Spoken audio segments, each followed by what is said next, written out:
E subiu para o barco para estar com eles, e o vento se aquietou, e entre si ficaram muitos assombrados e maravilhados, pois não tinham compreendido o milagre dos pães. Antes, seu coração estava endurecido. E quando já estavam na outra banda, dirigiram-se à terra de Genezaré, e ali atracaram. E saindo eles do barco, logo o conheceram. E correndo toda a terra em redor, começaram a trazer em leitos, onde quer que sabiam que ele estava, os que se achavam enfermos. E onde quer que entrava, ou em cidade, ou aldeia, ou campo, apresentavam os enfermos na praça, e rogavam-lhe que os deixassem tocar ao menos na orla do seu vestido. E todos os que lhe tocavam, saravam. Capítulo 7, verso 1.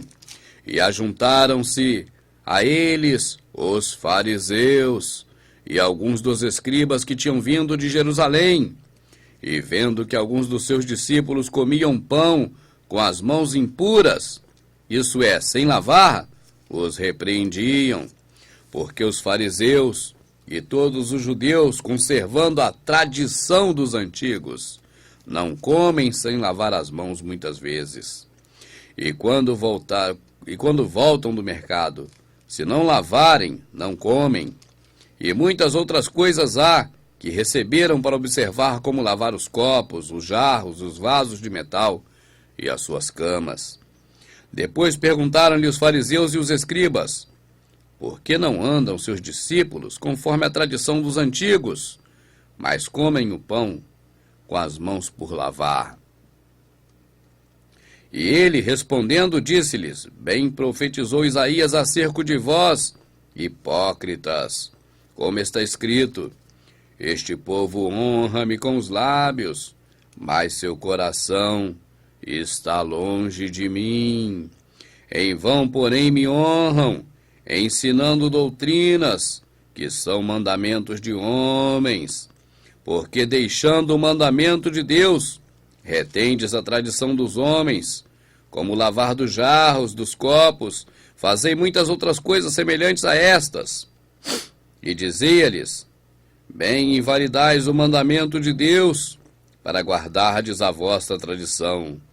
Porque Moisés disse: honra teu pai e tua mãe, e quem maldisser ou pai ou mãe, morrerá de morte.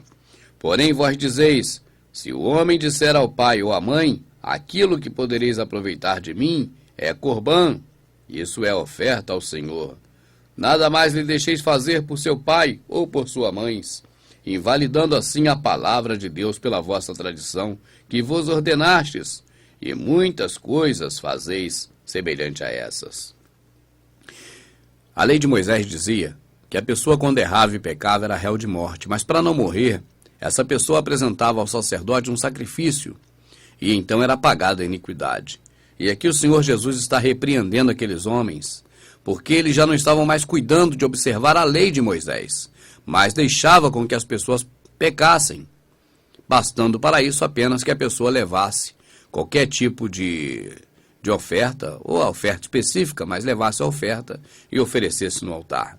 E assim Jesus está dizendo que eles estavam invalidando o concerto de Moisés, o velho concerto, a velha aliança. E por que o Senhor Jesus, naquela época, ele defendia a lei de Moisés? 2 motivos. Ele era judeu e ele estava debaixo da lei de Moisés. Ele mesmo afirmou: eu não vim aqui para acabar com a lei, eu vim para cumpri-la. Tanto que Jesus foi o único que conseguiu cumprir toda a lei de Moisés. Em tudo foi tentado, mas sem pecado. Assim está escrito, assim eu creio. Nada mais lhes deixai fazer por seu pai ou por sua mãe, invalidando assim a palavra de Deus pela vossa tradição que vos ordenastes. E muitas coisas fazeis semelhante a estas. E chamando outra vez a multidão, disse-lhe: ouvi-me vós todos e compreendei.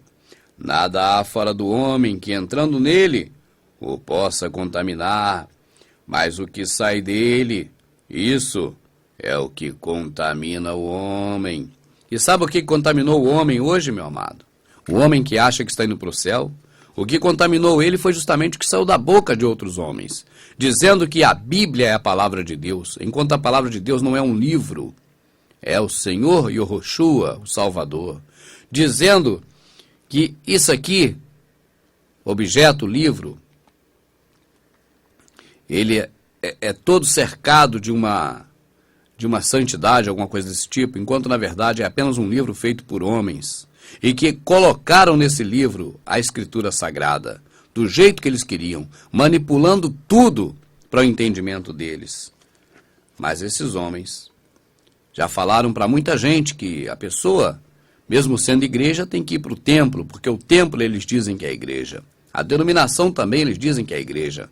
A obra de cada um deles, dos líderes, eles dizem que é a obra de Deus e que você deva fazer essa obra de Deus. Então eles mesmos já falaram muita coisa que não é e já contaminou muita gente. E chamando outra vez a multidão, disse-lhe: ouvi-me vós todos e compreendei, nada há fora do homem que entrando nele o possa contaminar, mas o que sai dele, isso é o que contamina o homem. E o que contaminou o homem com essas informações erradas foi justamente a religião protestante, que saiu da Igreja Católica e botou outros fundamentos, além dos que já tinham sido postos por Jesus aqui na palavra, na Escritura que está na Bíblia. Se alguém tem ouvidos para ouvir, ouça. Depois, quando deixou a multidão e entrou em casa, seus discípulos o interrogavam acerca desta parábola. E ele disse-lhes: assim também vós estáis sem entendimento? Não compreendeis que tudo que de fora entra no homem não o pode contaminar? Porque não entra no seu coração, mas no ventre, e é lançado fora, ficando pura todas as comidas. E dizia: o que sai do homem, isso contamina o homem, porque o interior do coração dos homens saem os maus pensamentos, os adultérios, as prostituições, os homicídios, os furtos, a avareza, as maldades, o engano, a dissolução, a inveja, a blasfêmia, a soberba, a loucura.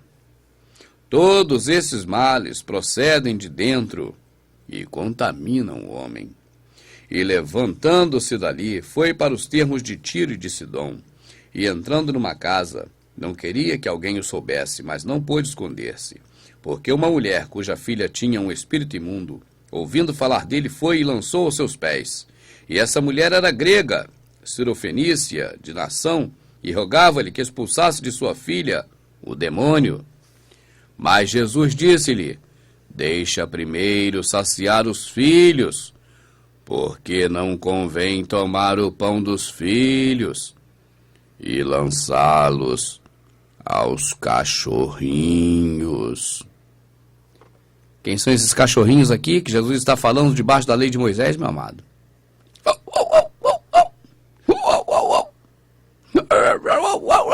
Eu não sei nem latir, mas eu acho que eu estou tentando latir. Como é que late? Minha filha Bárbara sabe latir? Vem cá latir para me ver.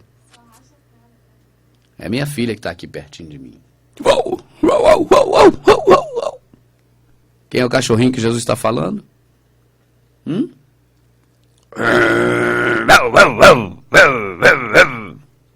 E agora acho que eu lati melhor. É, assim que late, viu? Eu aprendi a latir, mas quem é esse cachorrinho que Jesus está falando? Somos nós, meu amado. Não acredita? Eu sei que você sabe que somos nós. Mas nós vamos seguir.